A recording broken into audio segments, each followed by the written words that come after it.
It's arguably one of the most intriguing matchups at the World Cup, Iran versus the United States. It's drawn plenty of tension, so what are the underlying tensions between these two football teams, especially off the pitch?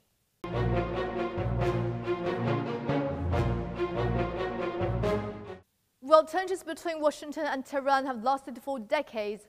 However, if one takes a look at the developments of the relations between the two countries, one may find that things are not that simple.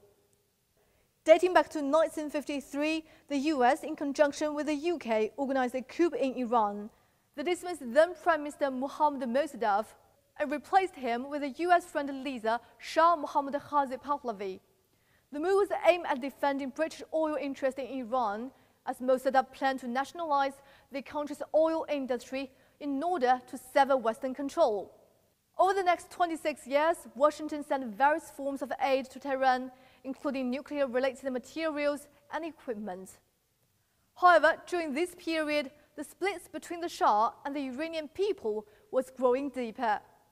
And in 1979, amid intensifying unrest, the Shah, who was seen by many as a puppet of the US and the UK, was forced to flee Iran. And that is why the current Iranian leadership says the country has seen freedom for the past 43 years. Don't worry, we're going to free Iran. They're going to free themselves pretty soon. I was informed a few hours ago that the President of the United States has stated something. Mr. President, Iran was liberated 43 years ago and is adamant not to become your hostage, and we will never become your milking cow.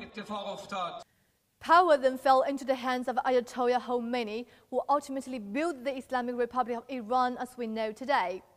And that year, students stormed the US embassy in Tehran, igniting tensions between the two sides. And 1 year later, in 1980, Iran and the United States severed diplomatic ties. Since then, Washington had backed Iraq in the war against Iran and started attacking Iranian oil platforms, warships, and even shot down an Iranian civilian plane.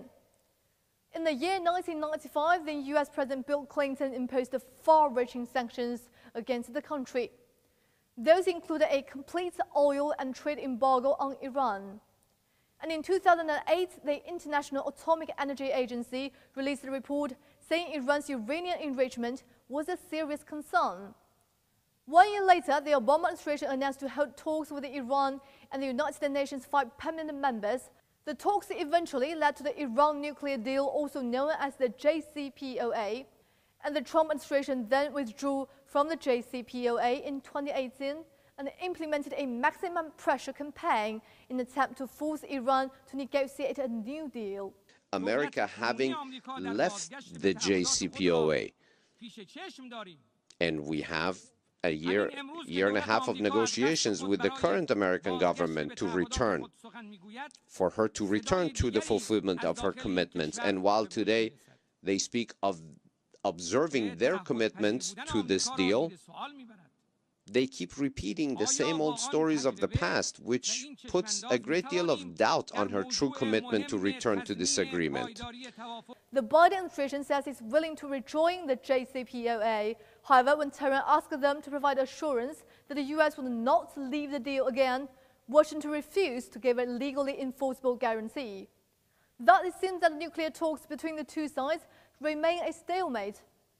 Back on the pitch, when looking at the FIFA World Rankings, Iran ranks the 20th, while the US is slightly ahead in 16th. Perhaps the competition between the two football teams would be one of the few situations that the two countries could have a fair dialogue.